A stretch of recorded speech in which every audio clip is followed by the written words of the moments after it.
안녕하세요. 성경 몰입학교 고린도전서 6장 16절부터 보려고 합니다.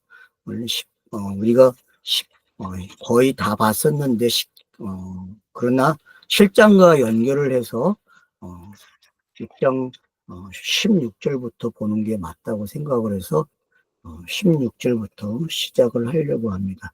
6장에서는 이제 법정 소송에 대한 것들이 있었고 어, 그것이 뭔지. 그래서 결국은 어, 자유인이 뭔지에 대한 각도에서 설명을 했죠.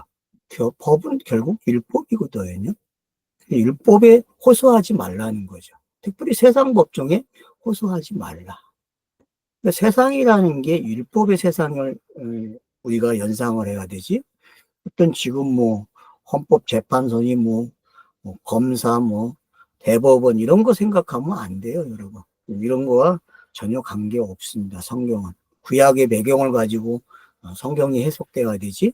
구약의 배경이 아닌 걸 가지고 지금 우리가 살아가는 이야기를 가지고 성경을 해석하려고 하면은 거리가 멀어진다는 것을 꼭 기억해 주시면 고맙겠습니다. 그래서 결국은 법에서 자유를 얻은 사람들이 왜 법에 매여 있느냐라는 말을 제가 계속했죠. 그걸 여러분들이 좀 잘 구별해 주시면 좋겠습니다. 왜요? 우리는 성령의 법으로 사는 사람이기 때문에 그래요. 우리는 성령으로 사는 거지 법으로 사는 사람들이 아니라는 거죠. 이걸 꼭 기억해 주시면 좋겠습니다. 그래서 이제 음식에 관한 문제도 나왔죠. 음식은 배를 위하고 배는 음식을 위하고 그러나 우리는 뭐다? 주님의 몸이다. 몸은 주님의 몸이다. 그러니까 몸이 음식을 위하고 음식은 또 몸을 위하지만 근데 몸은 주님이다 그렇게 이야기를 해요. 왜요? 몸이 왜 주님입니까? 그러면 예수라는 자체는 몸이잖아요. 그러면 잊지 마세요. 예수는 몸입니다. 몸. 그래서 우리가 여기서 잘 읽어봐야 돼요. 왜 몸인지. 그러면 이 이야기를 가지고 음식은 배를 위하고 배는 음식을 위한다는 것은 요한복음 6장에서 여러분이 다시 읽으셔야 돼요. 이 부분을 가지고. 그러면은 배가 왜 음식을 위하고 음식이 왜 배를 위한 것이지. 그 부분을 예수 자신이 어떻게 풀어놨는지를 읽게 되면은 바로 본문 6장의 마지막 부분을 이해가 되는 거죠. 뭐라고요? 너희는 값을 주고 샀으니 너희는 참으로 우리 몸 안에서 하나님께 영광을 돌려라. 우리 몸 안에서 영광을 돌려보니 그럼 이 몸이 어떤 겁니까? 부활한 몸이죠. 그래서 부활장을 이야기하는 거예요. 그래서 15장 가면 부활을 이야기할 텐데 그러니까 몸 그러면 부활 어떤 몸입니까? 영을 담은 몸이에요. 알았죠? 성령의 영이 담겨있는 몸 이걸 놓치시면 안 돼요. 그래서 성령으로 담겨진 몸. 그러면 이 이야기가 어디에서 재시작이 됩니까? 창세기 2장에서 시작이 되는 거예요. 아담이 만들어지고 그 후에 에덴 동산을 만들고 거기에 여자를 만들어서 데리고 오죠. 그래서 둘이 한 몸이 될지니라 라고 이야기하는 거죠. 그래서 한 몸에 관한 이야기가 몇 절에 나옵니까? 창녀와 연합한 자가 한 몸이 될 건데 그런데 너희는 한 몸이 되라고 해요. 그럼 창녀와 연합한 자를 해결해야 되거든요. 창녀와 연합한 자가 누굽니까? 성경에? 아담이죠. 그게 첫째 아담, 둘째 아담으로 나오는 거예요, 여러분. 창녀와 연합한 자가 누구냐? 그래서 첫째 아담은 뭐라 그래요? 로마서 5장에서 죄와 사망을 만들어내고 둘째 아담은 의와 생명을 만들었다 그래요. 그러면 이게 아담이 둘입니까? 아니죠. 예수와 그리스도를 가지고 설명한 거 아닙니까? 근데 로마서를 그렇게 못 봤기 때문에 창세기 2장도 풀지를 못하는 거죠. 사람들이. 자, 그래서 이제 여자와 한 몸이 된다는 게 어떤 거냐를 가지고 결국은 7장이 설명하는 겁니다, 여러분. 7장은요, 어떤 상황을 연출해 주는지. 자, 결혼을 해야 됩니까? 하지 말아야 됩니까? 라는 질문을 던지면 여러분은 어떻게 하실 겁니까? 자, 독신이 좋습니까? 결혼하는 게 좋습니까? 요즘 현대의 여성들은 독신이 좋다 그래요. 왜? 거기서 자유를 만끽하고 살기 때문에. 그게 현대 여성들의 답변이에요, 여러분. 현대 여성의 교회를 안 다니는 사람들, 교회 다니는 사람들은 독신이 배우지 못했거든요. 결혼하는 걸 배웠거든요. 그리고 애를 낳는 걸 배웠고, 아직까지 교회는 국가에 충성하는 것 같아, 그런 면에서. 그것도 뭐, 성경이 원하는 거라고 가리킨다? 그건 이제 저는 그렇게 성경을 안 보니까. 물론 인류가 계속 번성하는 거 좋은 이야기고, 뭐, 국가가 인구 문제를 다룰 때 항상 뭐와 관계해서 설명합니까? 학자들이. 산업 일꾼이 없다 그랬죠. 경제와 관련해서 여러분 아이를 경제와 관련돼서 해석을 하는 게 정부예요. 이게 이 관료들의 의식이고 경제학자들의 의식이라는 거 꼭 잊지 마세요. 그러니까 모든 데이터는 돈과 관계돼 있다는 거예요. 자녀는 돈이에요, 여러분. 인류학자들이 계산하는 거. 그 다음에 뭐 경제 다 아이를 많이 낳자 아이를 많이 낳지 말자 할 때 하고 많이 낳자고 할 때 하고 다 경제와 관련돼 있건 여러분 잊지 마세요. 속지 마세요. 아이를 낳는 거 정말 잘 정리해서 낳으셔야 돼요. 부모가 되는 것도 마찬가지고요. 기존의 교육 방식으로 결혼을 하고 아이를 낳으면요. 억울한 인생을 살게 돼 있어요. 억울한 인생. 여러분 그렇게 살지 마세요, 인생을요. 정말 결혼을 왜 해야 되는지, 또 아이를 왜 낳아야 되는지, 이게 대해서 정말 정확하게 성경적으로 가지고 계셔야 돼요. 근데 여태껏 가르침은요, 성경에서 말하는 결혼관도 아니고 독신관도 아니에요. 성경이 말하는 결혼과 독신은요, 다 누구로 해석돼야 돼요? 예수가 그리스도가 되는 내용으로 해석이 돼야 돼요. 성경의 모든 내용은요. 근데 그렇게 접근한 사람이 아무도 없잖아요. 여태껏 있었습니까? 그러니까 저도 어려워요. 이렇게 접근하는 자체가요. 이걸 시도한다는 자체도 어려운 거거든요. 그래서 저도 걱정이 많아요. 이걸 본문을 계속 읽으면서도 이걸 어떻게 입을 띄워야 되지? 저는 원고를 안 쓰는 사람이기 때문에 결국은 성경을 읽으면서 얘가 풀어내게끔 만드는 거죠. 그러면 풀려서 말을 하면 나오더라고요. 왜? 저 자신이 그렇게 훈련이 되어 왔기 때문에. 이렇게 훈련되어 왔기 때문에 제가 과거에 배웠던 모든 학문들을 엎어놓을 수 있고 볼 수 있는 거죠. 뒤집어서 다시 볼 수 있는 각도가 생긴 거죠, 저에게는. 이 시간이 상당한 시간이 걸린 거예요, 여러분. 물론 첫 발을 잘 디뎠죠. 저의 첫 발은 성경책은 예수 그리스도밖에 안 나와.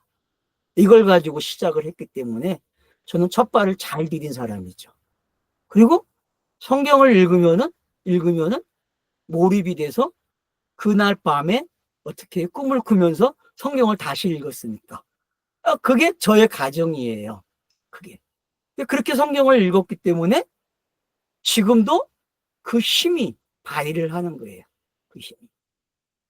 청년 때 읽어놓은 그 성경들이 저를 계속 이끌어가지고 있다니까요. 그러니까 몰입이라는 게 그렇게 힘이 크더라고요. 지금까지도 그 영향이 있으니까요. 여러분 각자도 각자의 몰입 시간이 있었고 각자가 가져온 가치관이 있었기 때문에 실장 성경을 읽는다는 게 그냥 쉽게 읽을 수 있어요. 왜냐? 그냥 우리가 살아가는 일과예요. 그렇잖아요. 성년이 되면은 결혼을 해야 되고 뭐 고민을 하겠지. 독신으로 살는지 결혼을 해야 되는지. 오늘날 젊은이들이 가장 많이 생각하는 거죠. 내가 결혼을 해야 되나? 득실을 따져보겠죠. 결혼을 하게 되면은 내가 누릴 수 있는 게 얼마큼 되고 내가 포기해야 할 게 얼마큼 되는지. 그래서 국가가 이것을 얼마큼 보장해 줄 수 있는지 다 따져보겠죠. 왜? 지식이 많아졌기 때문에. 그러나 저와 여러분이 결혼할 때는 그런 게 아니었죠. 저희 또래 분들은. 저희는 그런 게 없었잖아요. 사회가 보장을 한다? 그런 거 생각 안 했잖아요. 내가 열심히 벌어서 살면은 되는 거야. 우린 다 그렇게 해왔어요. 근데 지금 청년들은 그게 아니죠. 국가가 나에게 얼마큼 해줄 수 있는지. 왜? 걔네들도 경제가 좋았다는 거예요. 아이를 낳고 결혼하는 게 경제와 관련돼 있다는 거죠. 그러니까 우리가 접근하는 방식과 너무 다른 거예요, 여러분.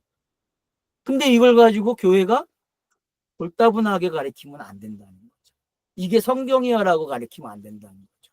성경은 진리에 관한 거지 생활 방법을 가르쳐 준 게 아니란 말이에요. 꼭 고민하셔야 돼요. 성경은 평범한 이야기, 생활 이야기를 가지고 기록한 게 맞아요. 역사 속에서. 그러나 그 역사로만 읽으면, 그 생활의 교훈으로만 읽으면 안 된다는 거죠. 성경은 그 넘어 진리, 구원에 관한 이야기, 예수가 그리스도가 되는 내용을 가지고 있다. 왜? 그 방법으로만 구원을 받기 때문에. 그게 하늘의 뜻이잖아요. 그 하나님의 뜻이잖아요. 그래서 그 하나님의 뜻으로 고린도전서 1장 1절이 시작한 거예요. 이해가 되십니까? 고린도전서 1장 1장은 하나님의 뜻으로 시작을 했다니까요. 그 하나님의 뜻의 이야기를 이제 뭘로 풀어보겠다는 겁니까? 사도 바울이 편지의 내용에 있는 결혼에 관해서, 독신에 관해서 이야기를 시작하겠다는 거죠. 여러분, 디모데서도 마찬가지잖아요. 디모데서에도 어른들에게, 장로들에게 주는, 권사들에게, 늙은이에게 주는 교훈이 있고, 청년들에게 주는 교훈이 있고, 남편에게, 아내에게, 뭐 집사들에게 주는 교훈들이 있다니까요. 그 내용이나 이 내용이나 다 같은 내용이에요, 여러분. 근데 그런 내용들을 전부 다 뭐 성소수자들을 반대하는, 성경과 어긋나는 이야기로 풀어내니까 문제죠. 여러분, 성경은 성소수자에 대해서 사용을 해요. 진리를 설명하는 데 있어서. 그러나 그걸 법으로 또는 우리가 그 사람을 판단해서 그 사람의 약점을 가지고 이용하라 그런 게 아니죠. 성경은 그 사람들을 통해서 성경을 보는 각도를 제공해 주는 거예요. 왜? 그런 사람들이 있음으로써 진리가 전달되는 방법이 하나 더 있다는 걸 가르쳐 주는 거거든요. 근데 우리는 성경을 보는 하나의 방법을 포기하고 있어요. 정죄함으로써. 내가 지켜온 그 법 때문에. 그게 과연 성경일까요? 보수주의자들이 말한 성소수법이 그게 성경일까요? 고민해 봐야 되지 않습니까, 여러분? 그래서 보수를 선택해요. 국민의힘이 그래서 성소수법에 대해서 반대해요. 더불어민주당은 찬성을 하고. 여러분, 그런 게 왜 나왔는지조차 유치해요, 솔직히. 거기에 성경을 가지고 뒤미는다는 자체가. 저는 그렇게 생각해. 참 수준 이하의 이야기를 가지고 교회가 시간 낭비를 하고 있구나. 예수 그리스도를 말하는 성경 구절을 갖다가 거기에다가 팔아먹고 있다니까요, 여러분. 이거 시간 낭비고 경제적 손실 아닙니까? 여러분의 에너지를 소비하고 있다니까요, 거기에다가. 제가 말씀을 드리고 싶은 것은 어떻게 하라는 겁니까? 뒤집기를 한번 하자는 거죠. 뒤집어 봐야 돼요. 한번 뒤집으라니까요. 뒤집어 보셔야 돼요, 여러분. 사피언스 책을 제가 왜 여러분에게 읽으라고 합니까? 뒤집어 보라는 거예요. 사피언스는 뒤집어 봤기 때문에 결국 가진 자들이, 법을 만드는 자들이 이용했다는 걸 배우는 거 아니에요. 사기를 당했다는 거를. 역사는 사기의 역사잖아요, 여러분. 누군가에게 유익을 주는 것처럼 이야기해 놓고 결과를 지나서 보니까 다 사기를 당한 거예요. 어느 놈이 자기를 부려먹기 위해서 만드는 조작이었단 말이에요. 그러면 여야가 하는 짓거리가 다 그런 거 아닙니까? 교회법, 무슨 주의, 이거 다 뭐 하는 짓거리입니까? 이거요? 누군가를 속이기 위해서 만드는 거창 아주 멋있는 것들이라니까요. 유혹을 받아왔고 세뇌를 당했기 때문에 뒤집지 못해요. 이게 아니다라고 하는 의식을 갖지 못한 게 우리의 살아온 방식 아닙니까? 아니, 60세 이상 되신 분들은 거의 바꿀 수 없는 의식들이에요. 이거는 거듭나야만 되는 이야기 구조거든요. 그래서 성경이 거듭나야 된다고 이야기하는 거예요, 여러분. 다시 태어나야 된다니까요, 의식의 변화는요. 구원이라는 거는요, 의식의 변화예요. 현대말로 고치면요. 그러면 7장을 가지고 이제 과연 의식의 변화가 일어날까요? 자, 몸은 성전이라 그랬어요. 성령이 계시는 성령의 전이다. 19절 보세요. 6장 19절. 너희 몸은 너희 안에 계신 성령의 전이니 하나님께로부터 너희가 가지고 있는 것을 알지 못하느냐. 결국은 사도 바울이 하고 싶은 말이 법을 가지고 시작해가지고 나온 말이 너희 몸이 이런 거야. 자, 그런 다음에 이제 너희 몸을 어떻게 해요?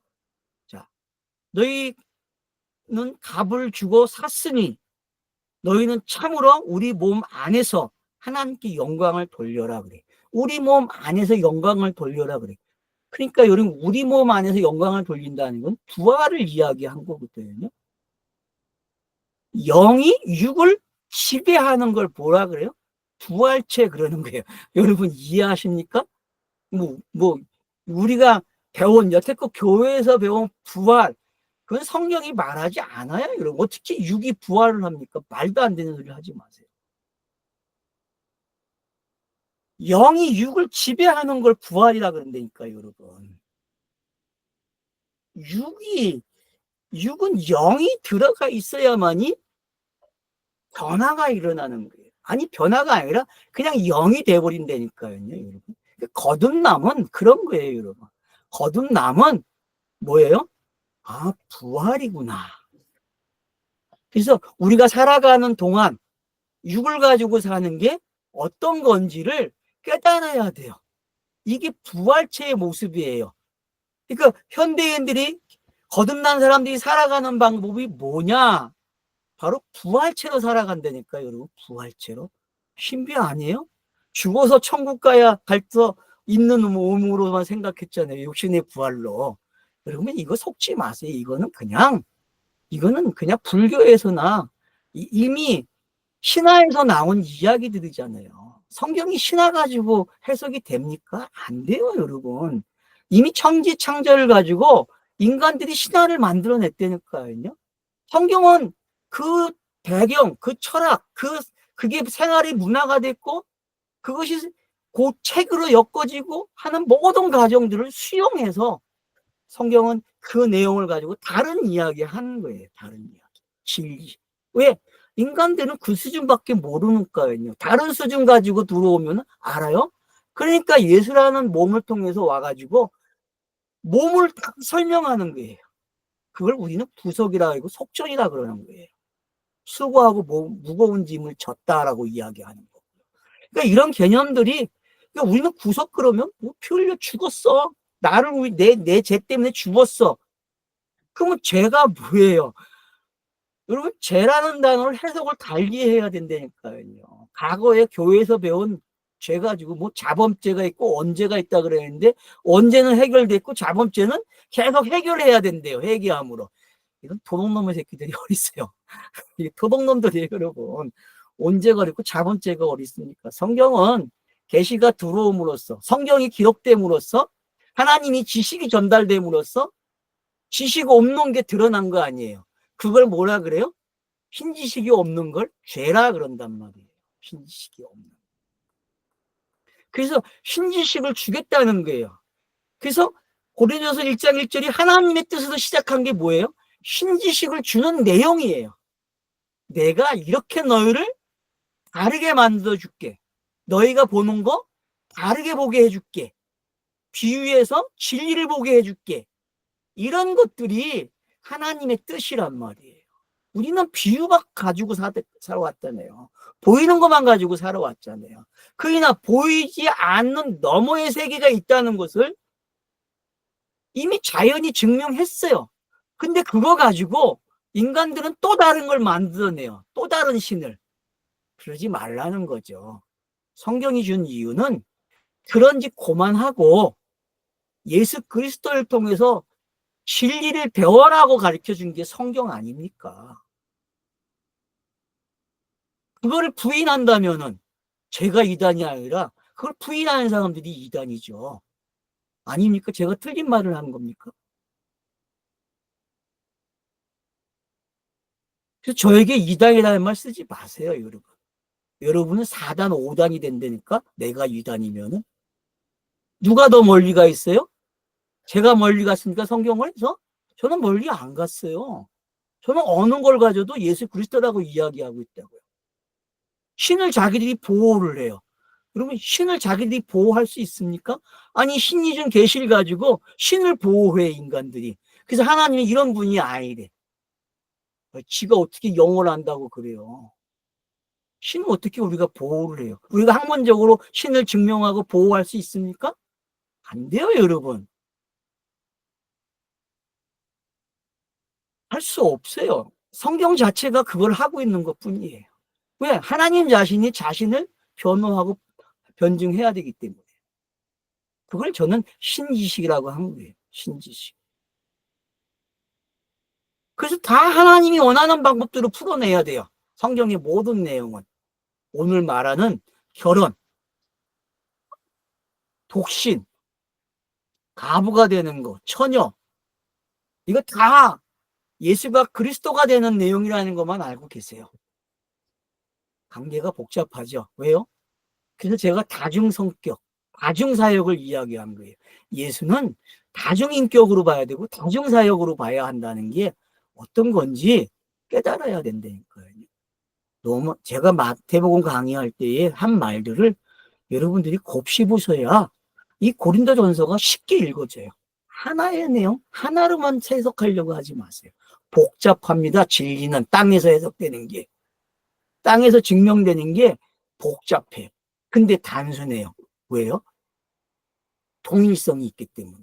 예수 그리스도, 성령 다 통일되고 있다는 거죠. 성경의 내용은 그래서 어렵지도 않고 쉽지도 않아요. 성경을 꾸준히 읽는 사람에게 읽히는 게, 비밀을 공개해 주는 게 성경 자체의 내용이죠. 성경의 기록 방식이 그렇게 되었기 때문에. 그거를 믿고 저는 성경을 읽으라고 여러분들에게 권면하는 거예요. 사도 바울이 고린도전서를 통해서 고린도 교회 성도들에게 이런 게 이런 거야라고 권면하는 거와 같은 거죠. 그래서 내 이야기도 있고 계시를 받은 것도 있고 뭐 그런 표현을 쓰고 있는데, 여러분 사도 바울이 말하는 거나 이건 하나님의 뜻이야라고 말하는 거나 성령으로 이야기하는 말이기 때문에 다 똑같은 말이에요. 알았죠? 네? 속지 마세요, 제발. 어느 신학자들이 자꾸 이건 개인이 말한 거기 때문에 안 따라도 되고 이런 미련한 것들이 세상에 어르시 그런 게 아니에요. 성령의 사람이 말하는 건데 그의 메시지가 어디 뭐 이게 따르고 있습니까? 이게 뭔지 몰라서 그래요, 여러분. 그게 뭔지 몰라서. 자, 그러면 이제 6장이 정리가 됐고, 그러면 이제 시작을 어떻게 하라는 것입니까? 우리의 몸으로 하나님께 영광을 돌려라. 그럼 결혼이라는 걸 통해서 영광을 돌려야 돼요. 그러면 우리가 사회적, 법적으로 이웃과 친척들 앞에서 결혼하는 게 과연 하나님께 영광을 돌리는 겁니까? 아니죠. 내가 예수를 시작해서 그리스도로 가는 이야기를 깨닫고 그 안에 나를 투영함으로써 이루어지는 어떤 가정들을 결혼이라고 이야기하는 거예요. 결혼이라고. 그래서 이혼은 또 뭐고? 그래서 성경에서 말하는 결혼, 이혼 이런 것들이 뭔지를 알아야 성경 읽기에 도움이 되는 거예요. 그래서 여러분들이 신명기에서 이걸 공부하셔야 돼요. 먼저 신명기에서 먼저 공부를 하시고 산상수훈을 통해서 깨달아야 돼요. 그리고 예수가 이걸 어떻게 해석을 해줬는지 마태복음이나 누가복음, 마가복음을 보면 결혼에 관해서 이야기 계속 하거든요. 결혼을 해야 됩니까? 말하니까 부활하게 되면 남편이 5이었는데 여자가 이런 거 다 이야기 하잖아요. 그런 거 여러분 그냥 헛되게 읽으시면 안 돼요. 그런 내용들이 다 진리를 가리키는 내용이었단 말이에요. 진리를 가리키는. 그런 것들을 여러분들이 이해를 잘 하시게 되면은 오늘 7장은 쉬워요. 그냥 읽기만 하면 해결이 돼요. 읽기만 하면. 자, 그래서 이제 제가 읽을 테니까 잘 깨달으십시오. 자, 저는 마사 성경 가지고 읽습니다. 7장 1절. 그러나 너희에게 쓴 것들에 대해서는 그러니까 너희에게 쓴 것들이라고 했는데 아마 분실된 서신이라고 이야기해요. 근데 뭐 뭔지는 모르겠어요. 하여튼 뭐 그렇다고 칩시다.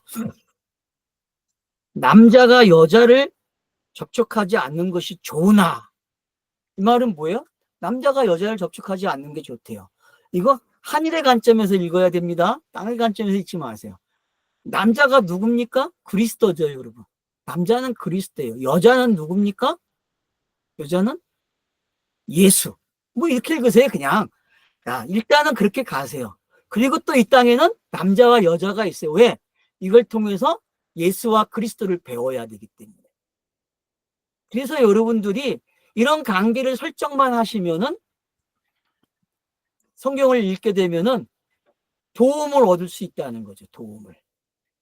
자, 그래서 이제 보세요. 자, 그래서 접촉하지 않는 게 좋다. 이 말은 뭐예요? 뭐 결혼하지 마라. 결혼하지 않는 것도 좋아. 뭐 이렇게 볼 수도 있어요. 자, 근데 뒤에 보면 이제 음행이라는 단어가 나와요. 그러면 여자를 접촉하지 않는다는 거는 뭐와 같다? 음행과 같다 그랬죠. 그래서 5장에서 제가 그랬잖아요. 음행은 뭐다? 우상숭배라고 결론을 내렸잖아요. 우상숭배. 음행은 우상숭배. 이미 결론을 그렇게 내려놨기 때문에요. 자, 그러면은 보세요. 우상숭배를 하지 않는 거가 어떤 건지. 남자가 여자를 가까이 하지 않는다? 그러면 이제 해결됐죠. 그래서 그리스도로만 오지 못해요. 왜냐? 분명히 구약 성경에는 메시아가 온다 그랬잖아요. 메시아는 그리스도잖아요, 여러분. 헬라어로 번역하면은. 그러니까 메시아가 온다 그랬는데 뭘로 와요? 메시아도 모르고 예수로 온단 말이에요. 보여지는 예수로. 이 관계를 이해를 하셔야 돼요, 여러분들이. 근데 음행으로 인하여 어떻게 한다? 각자 자신의 아내를 가질 거라 그래요. 각자. 그 말이 뭐예요? 어떤 질서를 만들어주는 거죠. 음행을 하지 않기 위해서, 우상숭배를 하지 않게 하기 위해서 질서를 만드는 거예요. 그래서 예수가 오게 되면은 예수를 따르는 자들이 생겨요. 그죠? 제자들이라 그러죠. 예수가 뽑은 그 제자들. 그래서 제자의 시간과 사도의 시간이 있어요. 이것도 결혼이나 같은 거예요, 여러분. 제자의 시간과 사도의 시간이. 그 여자와 남자가 여기서도 형성이 되고 있고. 그 여자의 시간에서는 남자를 통해서 뭘로 성이 바뀐다니까요. 남자가 된다니까, 여자가요. 그러니까 우리가 자꾸 여자는 여자로 남는다? 이렇게 생각하면 안 돼요. 예수가 양성인 것처럼, 그리고 또 하나인 것처럼 남자와 여자라는 속성은 분명히 우리는 살아가면서 여자와 남자가 분명히 갈라져요. 근데 성소수자들은 어때요? 이게 같이 있잖아요. 그게 고민이잖아요, 여러분. 어떨 때는 남성이 되어 있고, 어떨 때는 여성이 되어 있고, 그래서 남자가 여성화되어 가는 과정이 있고, 그래서 성을 수술하잖아요. 보이는 성을 수술해서 남자가 여자가 되는 경우가, 그걸 것들이 왜 생기는지를 여러분이 아셔야 지금 성경을 읽는 게 도움이 되는 게. 그래서 양성이라는 게 어떤 건지를 배우려면 원래 성소수자들에게 배워야 돼요. 성경 읽기를 여러분이 잘 하시려면은. 왜냐? 그런 걸 통해서 우리는 예수라고 하는 양성을 배우게 돼 있다니까요. 이해가 되십니까? 엉뚱한 소리 같죠? 엉뚱한 소리 같지만요. 여러분들이 성경을 계속 읽어보세요. 바울 서신들을 읽다 보면요. 진리를 바울이 이렇게 설명하는구나라는 걸 알게 돼요. 그래서 예수가 장산수훈이나 그 가르침 속에 자꾸 뭔가를 던지고 갔다니까요. 그 던진 것을 사도 바울이 하나하나 풀어놓고 있는 거예요, 지금. 이렇다는 것을.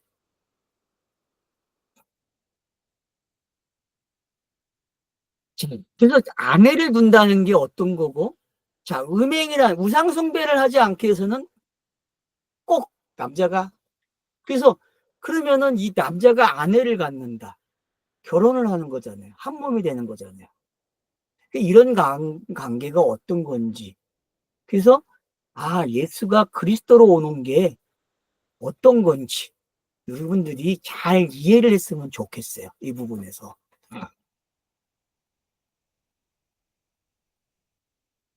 자, 그리고 각자는 자기 남편을 가질 것이다.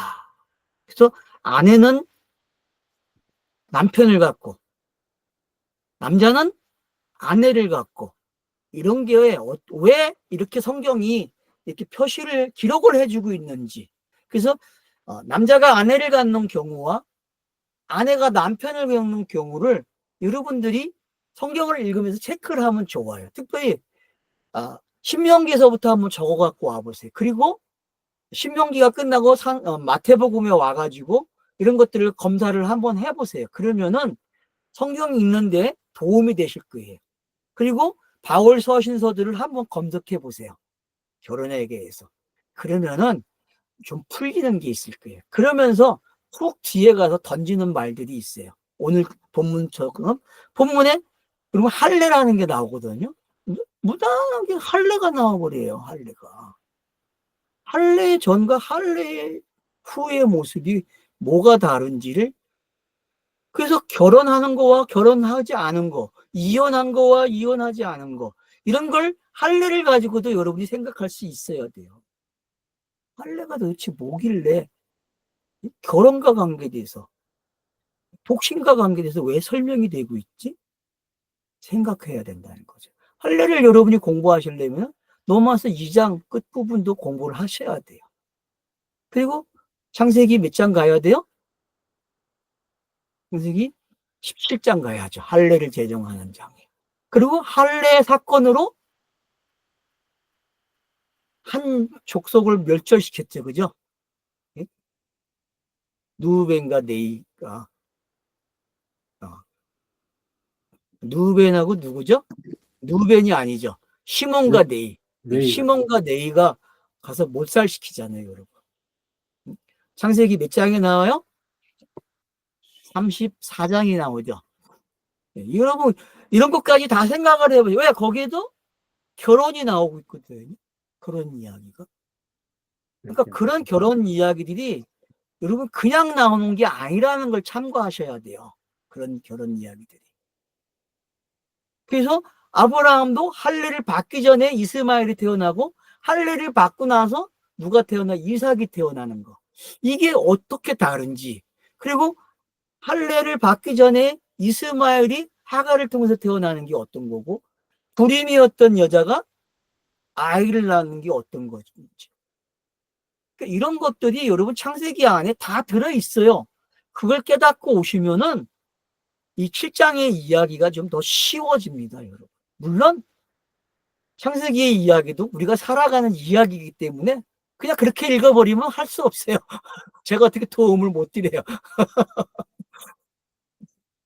그러나 좀 뒤집어 놓고 읽으라는 거. 시간을 바꿔서 여러분들이 성경은 무조건 예수 그리스도를 읽어야 된다는 이 원칙만 가지고 접근을 해보세요. 그러면은 뭔가 다르게 읽어질 수 있는 부분들이 있다고 저는 힌트를 드리는 거예요. 자, 그래서 이제 3절에 남편은 아내의 책임을 주고 그러나 또한 아내도 남편에게 이같이 하라. 그래서 둘 다 뭐예요? 우리는 이제 동종성을 여기서 찾으려고 그래요. 성경은 동종성을 가르치지 않아요. 뭔가 역할이 지금 있다는 거죠. 아내는 아내로서, 남편은 남편으로서 뭔가 부여된 자기가 맡을 역할이 있다는 거죠. 여러분들이 창세기 2장에서 남자와 여자의 역할을 찾아내면 되는 거예요. 그리고 3장과 4장을 통해서 그들이 아이를 낳고 하는 것들이 어떤 거고, 선악과를 따먹은 게 뭐고, 그런 내용들을 함께 종합을 해서 이 본문을 읽어보시게 되면 풀려요, 여러분.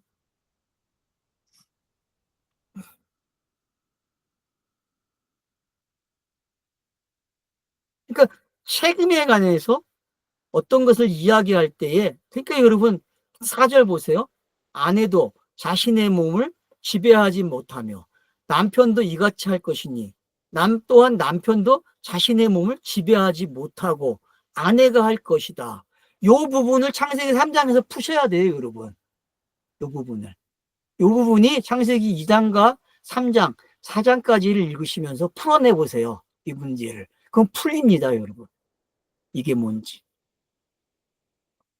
아담과 하와의 이야기가 바로 이런 걸 풀 수 있는 기본적인 메시지가 된다는 거죠. 배경이 된다는 거죠, 성경에.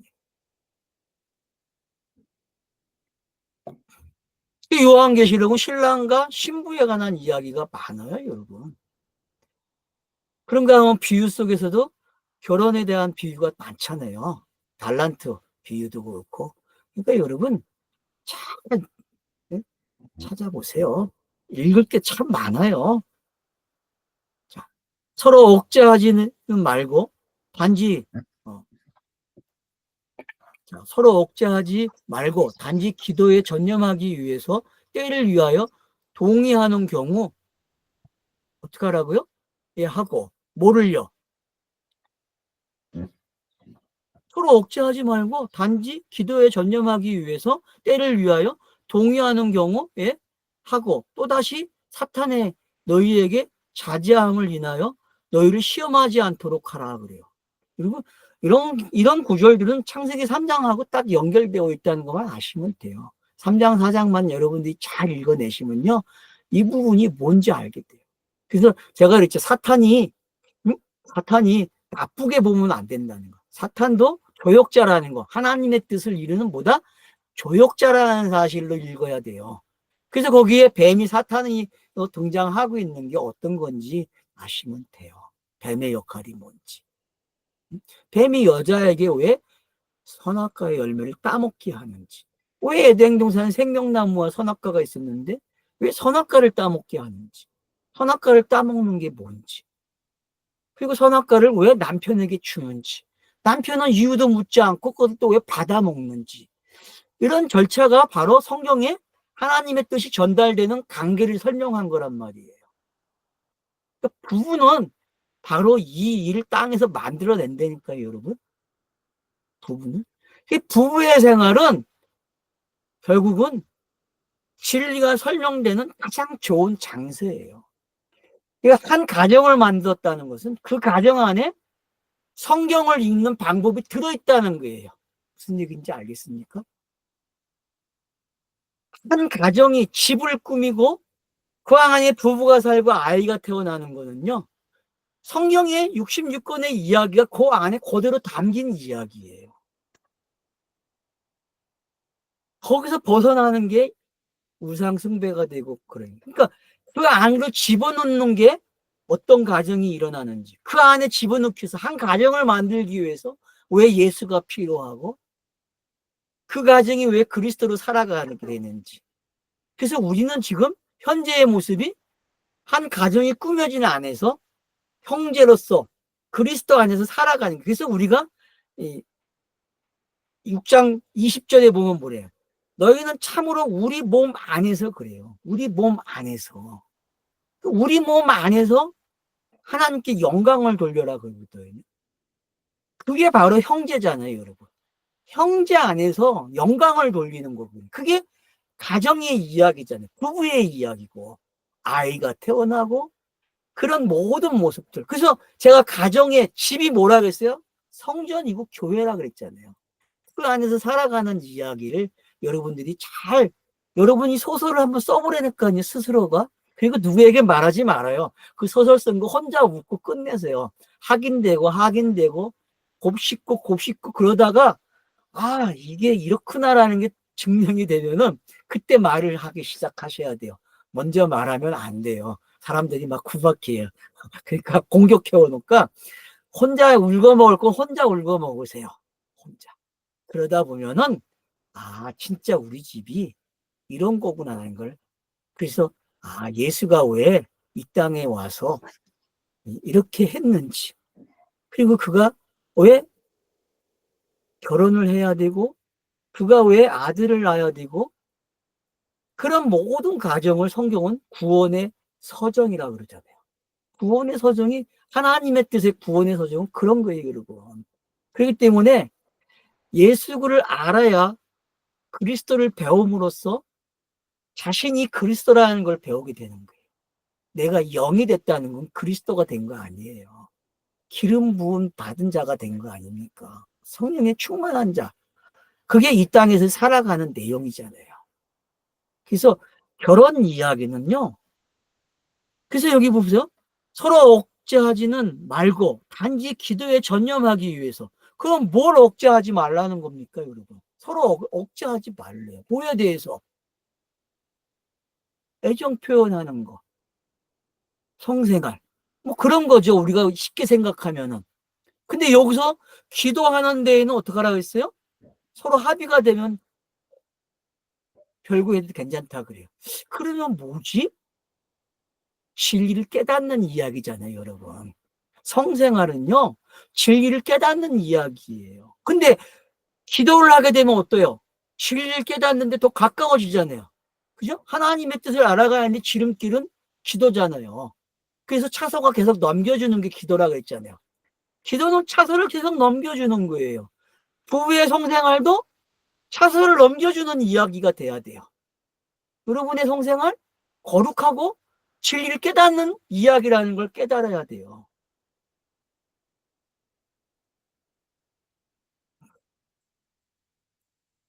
그러나 그게 잘못되면은 사탄에게 넘어갈 수도 있어요. 시험에 들지 않도록 하라 그래요. 그러니까 성이라는 게 어떤 건지, 결혼해서 하는 성이 진리를 배워가는 성이 돼야 된다니까요, 여러분. 진리를 깨달아야 돼요, 성생활이요. 근데 이걸 멈추고 합의를 하고 기도 생활을 해보세요. 여기서 말하는 기도 생활은 성경 읽기예요, 여러분. 진리를 계속 알아가는 거거든요. 진리를 알아가니까 어때요? 시험에 들어요, 안 들어요? 유혹을 안 받아요, 여러분. 유혹 받을 게 없죠. 넘어갈 일이 없죠.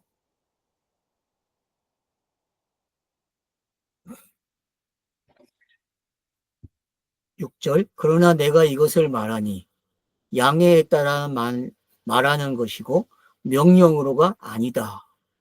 이상하죠? 6절 참 재밌잖아요. 그러나 내가 이 말을 하면 허락이요 명령은 아니다. 참 재밌잖아요. 허락이고 명령이 아니래요. 이게 이해가 되십니까? 율법은 명령이잖아요, 여러분. 진리는 명령이 아니거든요. 진리는 그냥 진리 자체예요. 왜? 이걸 받아들이는 순간 진리를 이해하면요. 명령도 아니고 허락도 아니에요. 그냥 자체가 돼버린다니까요. 이해가 되십니까?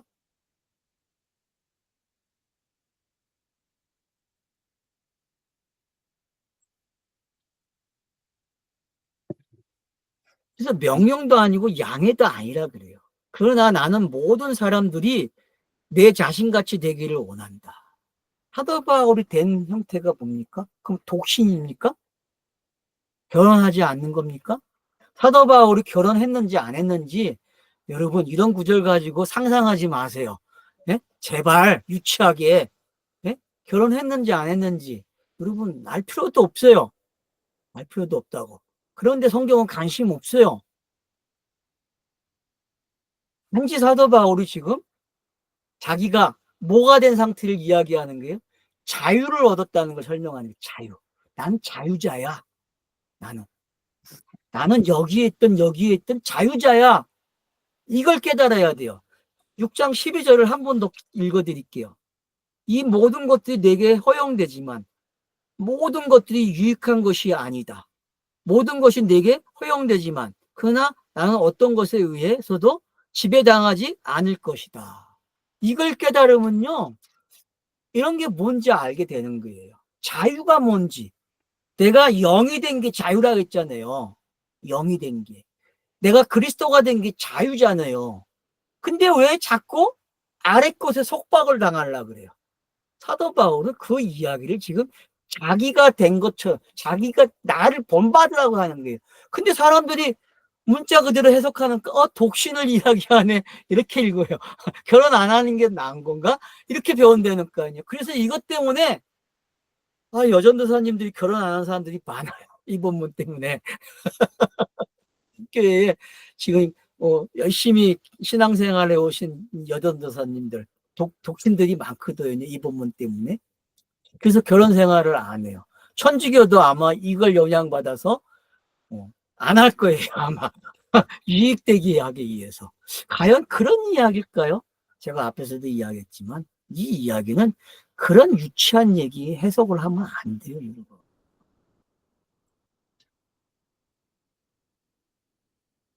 그냥 각 사람은 자신이 하나님께로부터 은사를 가지고 있으니 각 사람은 하나님께로부터 받은 은사가 누구에게 이야기하는 거예요? 형제들. 알겠죠? 형제들. 형제들은요. 이런 각도에서도 이런 각도에서도 이런 각도에서도 보는 관점이 있단 말이에요. 그걸 사도 바울은 존중하는 거예요. 무슨 얘기인지 알겠습니까? 왜? 답은 얼로 오기 때문에 진리는 예수가 그리스도 되는 내용으로 오기 때문에 존중하는 거예요. 이렇게 해석이 돼야 되지. 이걸 엉뚱하게 해석하면 안 돼요, 여러분. 성소수자들이 또 이런 본문을 가지고 이용한다니까요. 그러니까 저는 누구를 찬성하는 게 아니라 지금 역사적 상황 속에서도 우리가 보아야 할 게 있다는 거죠. 그들이 이렇게 주장을 하고 나타나는 이유가 이런 시대에 있는 것은 법적으로 보호하는 나라들이 생기고 그들의 양성을 인정해주고 그들이 결혼을 가는 인정해주는 이유가 있다는 거죠. 왜요?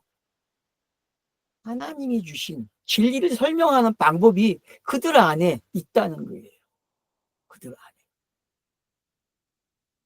이런 시각으로 저는 그런 분들을 이해하면 좋겠다라고 제안을 하는 거예요. 누구가 옳다고 말하는 게 아닙니다, 저는. 자, 8절. 그러나 나는 결혼하지 않는 자들과 가부들에게 말한다. 나같이 만일 남아있는 것도 그들에게는 좋으나. 그렇죠. 결혼하지 않는 자들에 대해서 결혼하지 않는 자들이 어떤 상태라는 걸 알잖아요. 자유자들이 아니에요. 성령으로 충만한 자들이니까 여러분. 이렇게 이해하시면 돼. 아, 영이 된 사람. 형제들은 이렇구나. 한 부분을 또 설명한 거예요. 한 부분을. 결혼하는 것도 좋고, 결혼하지 않는 것도 좋은 거예요. 다 자유를 누리기 때문에. 누구 안에서? 우리 안에서. 우리 안에. 형제 안에. 하나님의 뜻 안에서. 이런 시각을 가지시게 되면은 이 본문은 읽어진다는 거죠. 기존에 해왔던 방식이 아닌 예수 그리스도로 읽는 방법이 성경엔 열려 있다니까요.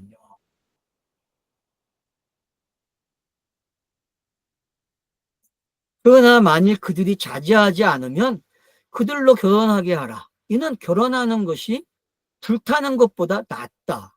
정력으로 불타는 것보다 낫다는 거죠. 정력이라는 단어는 없어요. 그냥 뽑아낸 거죠. 상상으로 사람들이 번역하는 사람들이. 그러니까 그 위에 언급한 음행, 정력 뭐 같은 의미로 보면 되겠죠. 그래서 이런 경우 그러면 법에게 호소하는 사람들은 어떤 자들이에요? 이런 자들이죠. 그죠? 형제 안에 있는데도 불구하고 유혹에 넘어간다? 그 말은 우리가 분명히 이 땅의 법에서 자유를 얻었는데 이 법을 따라가는 것들이 어떤 건지를 여기서 또 이렇게 설명을 했다 이해하시면 되는 거예요. 좀 쉬다 하셔야 되겠는데. 예? 예, 쉬었다가 하죠, 뭐. 예, 쉬었다 하겠습니다. 감사합니다. 시간이 이렇게 많이 올라갔네. 아휴.